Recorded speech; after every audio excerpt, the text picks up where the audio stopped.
دن کے 11 بجے ہیں۔ السلام علیکم، یہ ریڈیو پاکستان ہے۔ نعیم زبیری سے خبریں سنیے۔ پہلے اہم خبروں کا خلاصہ۔ وزیر اعظم نے اقوام متحدہ کے امن مشنز کو مضبوط بنانے کے پاکستان کے غیر متزلزل عزم اور حمایت کا اعادہ کیا ہے۔ پاکستان نے اقوام متحدہ کی سلامتی کونسل سے کہا ہے کہ غزہ میں نسل کشی روکنے کے لیے فوری اقدامات کرے۔ وزیر اعلیٰ پنجاب نے آٹے کی قیمتوں میں حالیہ کمی کے بعد صوبے بھر میں روٹی کی قیمت کم کرنے کی ہدایت کی ہے۔ پاکستان اور بنگلہ دیش کے درمیان دوسرا T20 میچ کل لاہور میں کھیلا جائے گا۔ اور اب خبریں تفصیل کے ساتھ۔ وزیر اعظم شہباز شریف نے اقوام متحدہ کے امن مشنز کو مزید مضبوط بنانے کے لیے پاکستان کے غیر متزلزل عزم اور حمایت کا اعادہ کیا ہے۔ اقوام متحدہ کے امن دستوں کے عالمی دن کے موقع پر اپنے پیغام میں انہوں نے کہا کہ 2,35,000 سے زائد پاکستانی امن دستوں نے دنیا بھر میں اقوام متحدہ کے 48 مشنز میں امتیازی خدمات انجام دی ہیں۔ انہوں نے کہا کہ 181 پاکستانی امن فوجیوں نے بین الاقوامی امن و سلامتی کے حصول میں اپنی جانیں قربان کی ہیں۔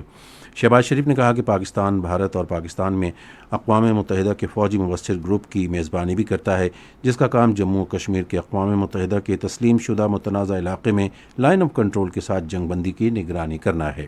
وزیر اعظم نے بین الاقوامی برادری پر زور دیا کہ وہ بین الاقوامی امن اور سلامتی کو برقرار رکھنے کے لیے اقوام متحدہ کی کامیاب پالیسیوں کے لیے اپنے عزم کا اعادہ کرے اور اقوام متحدہ کی امن فوج کو ان تیزی سے ابھرتے ہوئے چیلنجوں کے مطابق ڈھالنے کی کوششوں کو دگنا کرے۔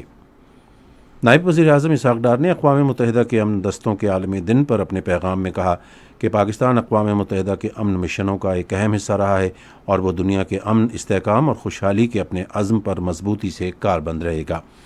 انہوں نے امن مشنز کو دور حاضر اور مستقبل کے چیلنجوں سے نمٹنے کے مطابق ڈھالنے کے لیے سیاسی عزم کی تجدید کی ضرورت پر زور دیا۔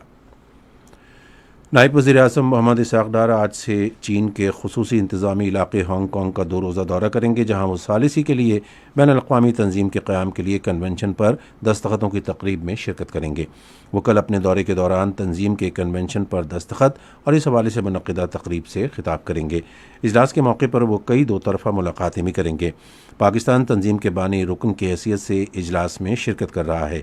پاکستان ثالثی کے لیے عالمی تنظیم کے مقاصد کا ہمیشہ سے بھرپور حامی ہے اور عالمی تنازعات کے پرامن حل میں ثالثی کے لیے اس کے کردار کا معترف ہے۔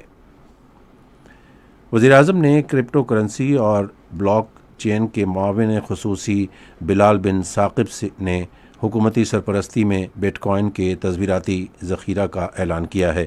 بٹ کوائن کے حوالے سے ایک تقریب سے خطاب کرتے ہوئے انہوں نے کہا کہ پاکستان اب ماضی میں نہیں رہا بلکہ ڈیجیٹل جدت پسندی کی جانب ایک بار پھر آگے کی طرف گامزن ہے۔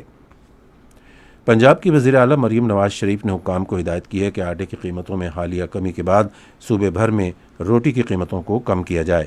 انہوں نے آج لاہور میں روزمرہ اشیاء کی قیمتوں کے حوالے سے ایک اجلاس کی صدارت کرتے ہوئے پرائس کنٹرول ڈپارٹمنٹ پر اس پر نظر ثانی کے لیے فوری اقدامات کرنے اور آٹے کی قیمت میں کمی کے ثمرات عام آدمی تک پہنچانے کے عمل کو یقینی بنانے کی ہدایت کی۔ مریم نواز نے روٹی کی قیمت کم ترین سطح پر لانے کے عزم کا اظہار کرتے ہوئے کہا کہ نادار طبقہ اشیاء خورد و نوش کی قیمتوں میں اضافے سے بری طرح متاثر ہوتا ہے اور اس سے فوری طور پر نمٹنا چاہیے۔ انہوں نے معاشرے کے نادار طبقے پر اشیاء خورد و نوش کی قیمتوں کا بوجھ کم کرنے کے عزم کا اعادہ کیا۔ پاکستان نے اقوام متحدہ کی سلامتی کونسل سے کہا ہے کہ وہ غزہ میں نسل کشی روکنے کے لیے فوری اقدامات کرے۔ اقوام متحدہ کی سلامتی کونسل میں مشرق وسطیٰ کی صورتحال، بالخصوص مسئلہ فلسطین پر اقوام متحدہ میں پاکستان کے مستقل نمائندے عاصم افتخار احمد نے ایک مدلل بیان میں کہا کہ غزہ سے اٹھنے والی فریادوں پر اب مزید خاموش نہیں رہا جا سکتا۔ انہوں نے کہا کہ دنیا اس حوالے سے اقدامات کرنے میں اب مزید تاخیر نہیں کر سکتی کیونکہ تاریخ ہمیں ہماری ذمہ داری سے بری الذمہ نہیں کرے گی۔